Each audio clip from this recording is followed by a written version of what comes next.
Ang evil eye ay isang tingin o titig ng isang tao papunta sa kapwa niya tao na pinaniniwala ang nagdadala ng malas o masamang enerhiya at ang pinag-uugatan ng masamang enerhiya na ito ay ang inggit o galit. Kung ngayon mo palang nabisita ang channel na ito, huwag kalimutan na mag-like at mag-share ng video na ito. Mag-subscribe ka na din at click ang notification bell para lagi kang updated sa mga pampaswerte videos na aming inia-upload.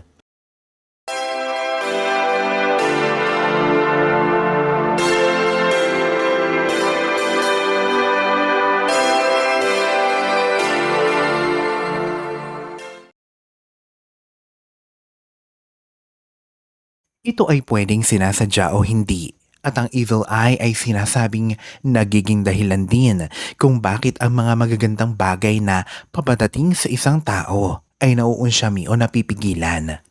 Ang evil eye symbol o protection charm na ito kontra evil eye ay nakikita na sa loob ng libu-libong taon na siyang pinaniniwalaan na nagbabalik ng masamang enerhiya sa nagpapadala nito.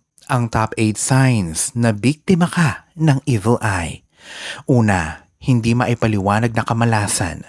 Kung nakakaranas ka ng biglaan at hindi maipaliwanag na sunod-sunod na kasawian o kamalasan tulad sa pananalapi, mga issues sa kalusugan o mga problema sa relasyon, maaaring ito ay isang senyales ng evil eye. Iminumungkahi ng Vedic na astrolohiya na ang mga negatibong enerhiya ay maaaring makagambala sa daloy ng positibong enerhiya sa iyong buhay na humahantong sa isang serye ng mga hindi magandang pangyayari. Pangalawa, madalas kang overfatigued o pagod sa hindi malamang dahilan. Ang pakiramdam ng patuloy na pagod at kawalan ng enerhiya sa kabila ng pagkakaroon ng sapat na pahinga ay maaaring senyales ng evil eye. Maaaring maubos ng mga negatibong enerhiya ang iyong sigla. Pangatlo, depressed at magagalitin ka. Ang evil eye ay maaari ring makaapekto sa iyong emosyonal.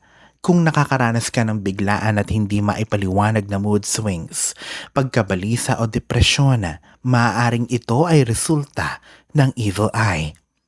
Ang negatibong enerhiya na nakadirekta sa iyo ay maaaring makagambala sa iyong emosyonal na balanse at maging sanhi ng kaguluhan sa kalooban.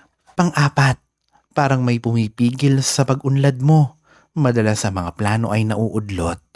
Ang mga patuloy na mga hadlang sa pag-unlad sa iba't ibang aspeto ng iyong buhay.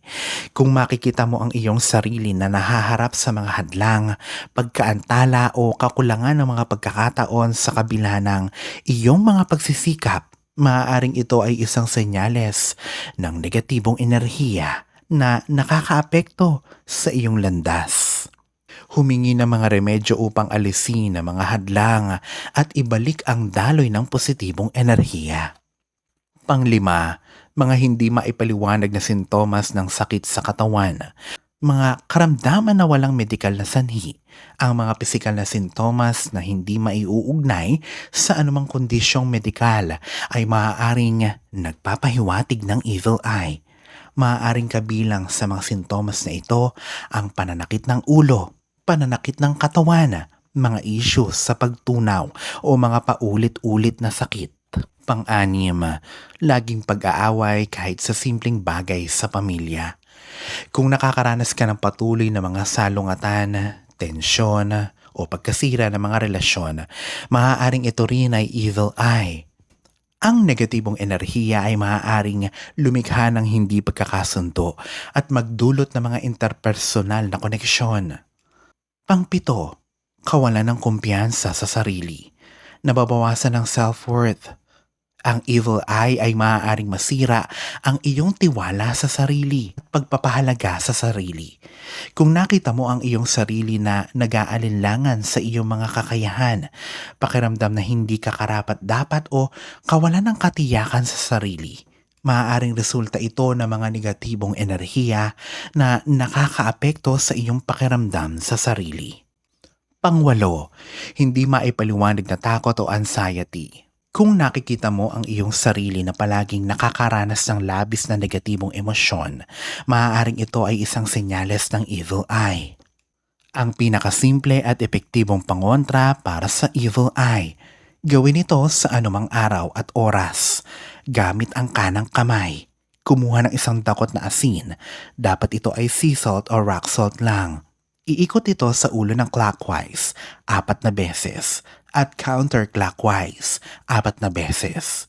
Itapon ang asin sa malayo o sa umaagos na tubig. Hugasan ng suka ang kamay. Huwag lalabas sa bahay o kwarto sa loob ng 3 araw.